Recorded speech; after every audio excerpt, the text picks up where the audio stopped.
STEM Tank is an example of the portrait in action because of what we encompass in terms of STEM. That is the solving problems, trial and error, effective communication, and mental perseverance.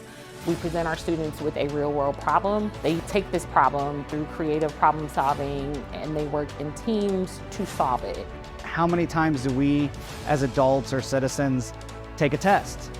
We don't. Our daily jobs are working with others, having problems that don't have one clear solution but have many options, and then trying to figure out which of those options is the best, trying to come up with solutions that actually have real-world consequences or real-world applications. And a test just doesn't do that.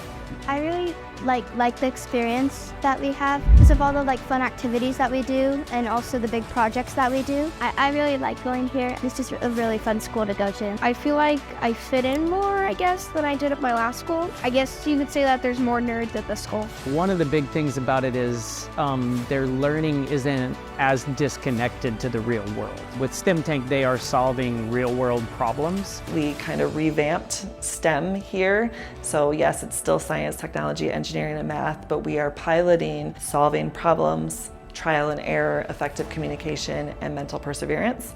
And so that's what we're starting to explicitly state in our classroom. So attending school here, the work it's more diligent. It's weighted more than a normal school because it's a STEM school, so it's based on more team bonding and working together instead of just doing stuff yourself, at a normal school. So learning at this school really helps because you're not just taking something from a textbook and just saying, here's how to solve it. You're learning what you could use to solve it for, in the real world, learning that these problems might occur and that you know how to solve this, not just because you know the basic facts, but you know how to apply them to the real world. So with the portrait of a learner that the state of Nevada is working on, we are piloting that here. And so we've rebranded STEM.